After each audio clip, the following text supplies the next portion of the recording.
I was waiting for Osheaga. Like I'm like, okay, I'm here, but like, what about Osheaga? So it's really like happening, and it's very exciting. What's up, y'all? I'm Kelly Clarkson. Hey, it's Steve McRae. Hey, I'm Josh from the band Need to Breathe. I'm Olivia Lunny. We are so excited to welcome to the Kelly Alexander Show, Akon. Hi. What up, girls? Hey, I'm Judy Gold. And I'm hanging out with the Kelly Alexander Show. This is Jordan, and I'm hanging out on the Kelly Alexander Show. I'm Rob, and I'm hanging out on the Kelly Alexander Show. I'm hanging out with the Kelly Alexander Show right now. Jealous? We are super excited to welcome Montreal-based recording artist Jeen to the Kelly Alexander Show. She has just released a brand new song called I'm Not Good and is here to tell us all about it. Jeen, welcome to the show. Thanks for having me, Kelly. So glad. So let's start off. I always like to get a basis of where an artist starts their ride with music. So how did music become the path for Jeen? So I come from a really small town near Quebec City, and I had one vocal coach in my hometown, and I started singing with my mom at like 7 in clubs and bars. I was underage, and when I started singing, I fell in love with music right away. Like it was just like boom, love at first sight. So I had one vocal teacher, and I was like, I really want to sing. So I started singing with this vocal coach. She was teaching classical music, so I started singing classical, and at first I was like super like, oh, what do I do with this? But then I was like, okay, maybe I can incorporate it in my music later on. But at first I was kind of confused. So that's how I started with my mom in clubs singing like Tell Him, Celine Dion and Barbara Streisand. And then now I'm doing what I love. So that was kind of the journey so far. First of all, coming from north of Quebec City, a lot of my audience is in the States, and we have some European fans and stuff like that, as well as Canadians. Like, how did you learn English? Because you speak English very well. Thank you. Yes, I was brought up really French. Like my parents are very, very French. And so I went to Hawaii as a nanny to learn English. I immersed myself in the language because it was really important for me. I always wanted to sing in English to reach as much people as I can. So that was always my goal. So I learned English, and I was like, let's go. And I wanna travel the world too. So it was just, yeah, I went to Hawaii to learn it. That's kind of a nice place to learn English, like how long were you there? I was there for like 6 months, and after I went to Concordia and applied to university in English, and I went like, and then I was in a girl band too for like 5 years. We went to Asia, and like my English kept getting better. So it's very good. It's very, very, very good. I know that a lot of people who are from other countries or in Quebec, they can always sing very well in English, but it's hard to talk in English. But you've nailed both, so congratulations on that. Thanks. Sometimes you can hear it like slightly. It's all good. Now I have to ask you, I know like your genre of music, I guess we can call it alt pop. But I'd like to know, what musical influences did you have growing up, and do they still shape who you are even as an alt pop artist these days? 100%. Like my mom in my house was listening to like all the pop divas. So Whitney Houston, Barbra Streisand, Mariah Carey, Celine Dion. And my brother was listening to Metallica, Nirvana. And I was listening to like all the pop divas too, like Beyonce, Christina Aguilera. So I kind of like always wanted to mix everything, so the rock and the pop together. That's why I really love alt pop. So I think I'm like still influenced by this, and I became a really huge fan of Metallica, so and Nirvana too. So I feel like for me it was important to mix both genre. And how did you decide to make the move to Montreal? Because obviously, for Quebec, Montreal is kind of like the Los Angeles or New York of our province. But yeah, why did you make that move? Because of that reason? 100%. It was for music, and I was like, I need to get out of my little town because I'm really proud of my town, Saint-Jean-Port-Joli, it's called. I'm very proud, but I needed to make the move to the bigger city to like for the passion and for the music. Did your parents follow you? Or are they still back at home? They're still back at home. Yeah. I go often, but like, yeah, I took my bags and I went. And at first I was like, whoa, this is big city. And then like, I never took the metro and all that. That was all new for me. So yeah, it was a good experience. At first I was like afraid, but now I'm like very happy I did the move.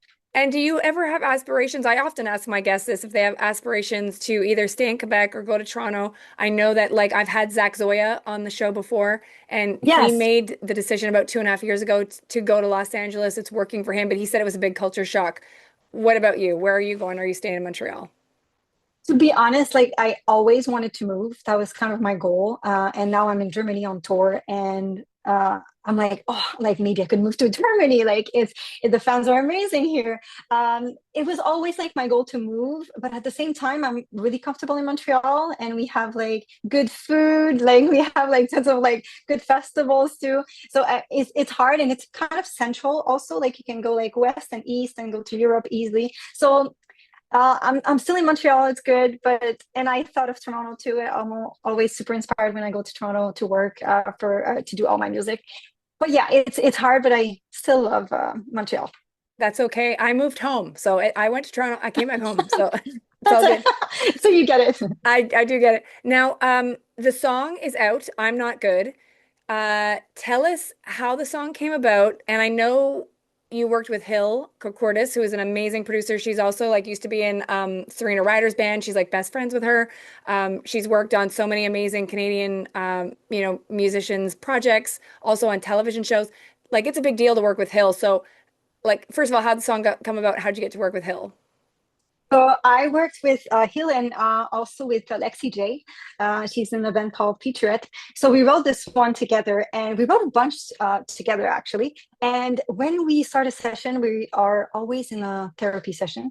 We really like have to kind of like dig a bit more about like how we feel. And that day, I remember we were really anxious with everything happening in the world, LA burning, and like it was kind of chaotic, and a bunch of our relationships were also falling apart and like in our different like lives. So we were like super anxious, and we were like just talking about that, like we're good, but like at the same time, actually, if you ask me, I'm not good. Like if you like really like dig deeper. So that's how we started writing the song. And it was truly magical. After like we started talking, we like it really flew naturally to like kind of write it, and we all felt like really a big connection right away to the song. It was like wow, like it was kind of magic. Like sometimes it happens. Often with Hill, I feel that like we connected so much together that we are working on all the next project together, and I feel that like it's really we tapped into a sound that like I was looking for years. I wanted to go that way, and very happy that we went that way.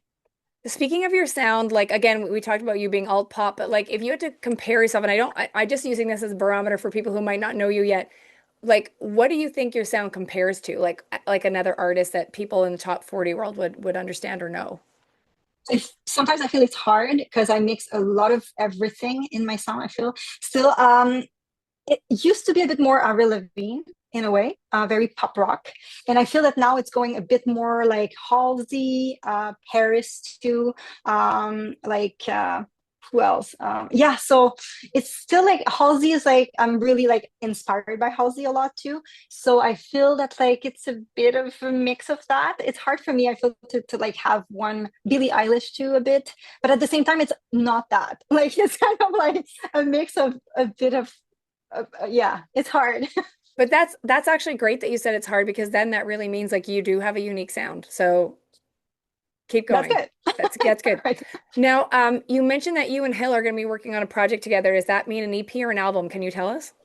Yes, so it's a full length album. It's my debut album. I did a lot of EPs, like 5 EPs, and I feel that like I wanted to do 5 EPs to kind of like really experience a bunch of different things, and I wanted to kind of like I don't know, like a bit like test this sound and like try this, and I feel that now I'm mature enough, myself and the sound as well. It's kind of a new era for me. I feel like I was like really more pop rock, and I feel like now it's going a bit more alt pop, which I really wanted to do like for years. So I feel that not now it's the full length album, the debut album. It's coming out like so beginning of 2026. That's the first single that we just dropped. So that's yeah, it's a new era. Now, in this new era, you're also getting to play Osheaga, which is, for anybody who doesn't know, it's a massive music festival. And I think most people know where Osheaga is or what it's about because it's just been going, I think it's like year 16 or something coming up. It's crazy. And I would also tell people that often the artists that play Osheaga are kind of crossing with Lollapalooza that goes down in Chicago. So there's a lot of crossing there. So many great artists coming to town. You're going to be performing there, which is amazing, like as a hometown girl. So first of all, how did you get this opportunity? And what can you tell us about what you're going to put forth on the stage, like on August 3rd? So it's really full circle moments for me. Like if a moment for me, it's a pinch me moment. It's amazing because I've been going to this festival like for years, and I saw so many artists. And it was so inspiring to actually see all these artists, and now to be on that stage, it's really like amazing. I've been waiting for years to play. I think like my management and my booker were like, "Hey, Amy could play," like like I think she could fit. So it's been years that we're trying to play, and it's finally happening. So it's truly amazing. Like I did like Festival d'été de Québec last year too, and Montgolfière, that was amazing. And I've been touring US like a lot, like 28 dates last year and 16 in Europe, and now I'm back in Europe. So it's been like I was waiting for Osheaga. Like I'm like, okay, I'm here, but like what about Osheaga? So it's really like happening, and it's very exciting. I'm gonna be putting new songs out of the project in the set list. So that's my goal. I really want to put as much as I can. At the same time, I want to have my classics and like but so yeah. So I think I want to add a couple new songs that are going to be unreleased for this special show. And are you bringing dancers? Are you bringing a band? Like, how's it going to go? So my band, yes, drummer, guitar player, and myself. Yeah, that's going to be the magic happening on stage. Amazing. And is there any artist that you want to see while you're at Osheaga this year? Yes, Olivia Rodrigo, of course. I really want to try to see the Killers too, and Calio. I think that's how you say it. Mm. I love them. I saw them at Antelos. That was amazing. And who else do I want to see? It really depends of the schedule too, because I know like on the Saturday I might kind of rest like my voice to be really like top notch for Sunday. So it depends of the schedule. So like, but I'm gonna try to go all the days. Joining us on the show is alt pop recording artist from Montreal, Quebec, Amy Jeen. Make sure you check out her website for all of her social media handles, amyjeen.com. I wanted to ask you, is there a Canadian artist right now in the popscape that you would love to work with, especially knowing now that you've been working with Hill, who has, again, like friends with everybody in Toronto, who is knows everybody. So is there a Canadian artist that we would hear on the radio now that you would love to collaborate with? Well, if we go for like a big level, The Weeknd is also like is one of an artist that I love and I saw live and it was amazing. So of course The Weeknd. If he's available, I'm available too. But other than that, like I love Charlotte Cardin. She's amazing. She's from Montreal. Love her. Yeah. So I feel that like there's a bunch of good artists from Montreal, but The Weeknd would be my top for sure. Now you have Not from had Montreal. I mean, from Montreal, from Canada. That's perfect. Yes. Now you have had a lot of success on social media. I know there's numbers of like 17 million on TikTok, I think it is. So first of all, I want to ask you, like, do you have a love-hate relationship with social media? Or is it like all love? Because I think as an artist now, if you want to be successful, you have no choice but to really be present on social media platforms. It is a love hate for sure. I mean, it is time consuming, like 100%.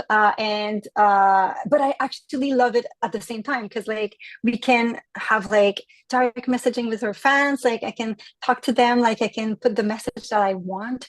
Also, like I can really like control the image, and I'm like really like I love like putting together like oh, put this image and then this, and like I kind of like love that. I'm a Libra, so I'm very like aesthetic. Like I love that, and I love doing it myself too. At the same time, sometimes I would love like not to do it because it is time consuming. And like example on tour, I'm like sometimes I'm like okay, and I did the show yesterday. I need to post on this show, and now I have the song coming. It's like very Yeah, you need to be organized, but at the same time, it is so nice to have like this direct connection with the fans and being able to like talk like every day. And I love like example we're on tour, and I love like doing like we also like I like to visit places too when I'm on tour. So if I have time, I'm like, oh, there's this castle nearby. Can we stop? So and I love like showing like what we are doing, and it's just like I don't know, it's fun experience, and I love bringing people in the story. So that's I think it's a love hate. It's a love hate relationship. And when you're on stage, do you like ask your fans or people that might be in the audience, that might not be following you yet to follow? Because it's such a great platform, or like when you're on stage, it's such a great opportunity to get more followers to then grow your audience. Yes, I 100%. I'm like, hey, if we're not friends, I love having more friends. So go follow me on socials. And I also always like, I mean, so far I've been giving away a gift on at every shows, and I'm like, DM me, and I'll be like picking like a winner out of the people DMing me. So yeah, I like, I say that on stage. Yes, true. Now, I wanted to ask your advice for up and coming artists that could be listening to this or watching this interview. You've been in this business now for several years. What do you wish you knew like 19 years old? To be honest, it's funny. It's funny because I feel like at 19, I didn't know anything. I was like so clueless about like I thought it was like happening like this. That's like, hey, you release a song and boom, and this happening. Like you don't even have to rehearse for shows. Like it's just like, you know. I think patience is a big thing. Being authentic also, and rehearsing like crazy. Because when you go on stage, there's always like there's so much happening at the same time, and it's so chaotic, like and you need to be ready. And if you practice a lot, you'll be, and nothing's gonna really bother you, you know what I mean? Because there's so many things happening, like so I think like for shows, that's what I would have loved to know, to hear rehearse even more when I was younger, because I thought it was like, oh, I practiced my song once and I'm good. So it wasn't like that. What are you manifesting for yourself over the like next 6 months to a year? Like I know the album's coming, you've got Osheaga, but are there other things that you would like to see happen? And before you answer, I just would say this. I interviewed Lady Gaga when she was like coming up, like, when Just Dance had released and she was like on the come up. And she was very like specific about what she wanted to do and what she wanted to conquer, and she did it. And you give me those vibes of being very focused. So like now answer the question. Oh, that's good. Thank you. That's very good. Thank you.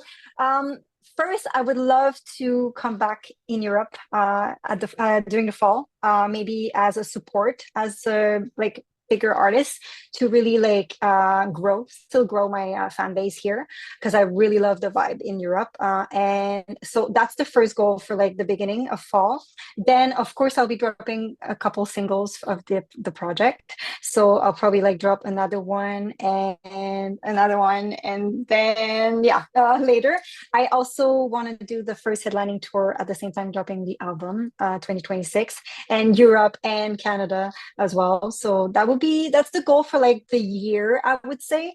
And for sure, like yeah, I do like a crazy show in Montreal. Like I would love to do like the Bean Field and something like that. Like that would be the goal. A couple of final questions for you. I like to call them fast fact questions so people can learn a Yeah, little bit more about you. I'm ready. So if you could be on a group text with either a boy band or a girl group, whether they're still together or not, who would it be? Ooh, that's fast. Oh my God. The Spice Girls. That's a perfect answer. I love that. Now, recently there's been people that have gone up to space, like Katy Perry and the Blue Origin thing and all that. If you could go to space, who would be in your flight crew? Oh my God, these are hard. Oh my God, dead or alive? Whoever, name me five people who would be Okay, in your flight crew. Freddie Mercury. um, oh my God, this is hard. I'll bring Hill because she's amazing, and we work together. I would bring. Oh, Halsey, because she's amazing too. I would bring now I'm just thinking about musicians. That's um, okay. no, it's okay. Oh, Lady Gaga, because she's also amazing. And see, oh my God, we have one guy. Should we have another one? I'm a girl. I'm a girl group girl. Oh, let's bring Beyonce. Okay, Okay. I love that. That's good. that was really hard. I like to keep people on their toes. Now, Yes. if you could like hang out with any top 40 artist to pick their brain, who would that be? Like to have dinner with like a top 40 artist, like who would that be? Um, it's funny because like I feel that like Taylor Swift is amazing as like marketing. I feel she's just like know the thing, and she's like hustling. But I feel that like I'm a more like Lady Gaga for sure. Like I feel that like she's like crazy, insane, like everything is always insane. Yeah, so probably Lady Gaga. Is there a song like, in your memory or like on the Billboard Hot 100 chart right now that you wish you had written? Oh my God, so many. So many. That's so hard too. I would say top 40 right now. I mean, I love Anxiety by Doechii. She was just released. That's a Yeah, good one. that's solid. Um, and it's super like catchy. Yeah, Yeah, I wish, that yeah. that's good. What's the screensaver on your phone? Oh, it's like kind of like inspire. Like it's just like Okay. like text to like inspire me. Like it's just like stay focused, inspire, blah blah blah. It's super like yeah, mental training. That's great. And last question, out of all the instruments on the planet, which one speaks to you? Like which one is an extension of you? Not my voice, Not like your voice, it's yeah, like an yeah. instrument. Definitely piano. Yeah. Okay. Yeah. Okay. That's fair. And I lied. I have one more question. What message do you want to leave your fans and new I fans? want okay, for me, music is really therapy. So my goal is to release my emotions. Like I think like I was brought up like really like don't cry, like be a big girl. So I was brought up like to hold like a bit like my emotions inside. And I like music for me, it's really like to release all these emotions, deeper emotion, like sadness. I feel that like I release it more through my music. So I feel that like my goal and my purpose is like that the listener also like experience whatever they are experiencing at the moment through my music, and they can release certain emotions, whatever is like if it's a happy, sad, if like someone passed away in the song, it reminds me if their wedding song, like you know what I mean. So for me, it's really like to release emotions to my music. That's the main goal, and at shows it's just to have fun and just like leave everything behind and just be there present together, that we can live this magic together at a show. Amazing. Emmy, thank you so much for doing this. Continued Thank you success. so much, Kelly. You're welcome back on the show anytime. Amazing. Thanks for having me. That is Montreal-based recording artist Emmy Jeen. Make sure you hit up her website, emmyjeen.com, to grab all of her social media handles. Hey, it's Kelly Alexander, and thank you so much for watching. Please make sure to subscribe to our YouTube channel, youtube.com/Kelly Alexander Show, so you are the first in line for all the cool content coming your way.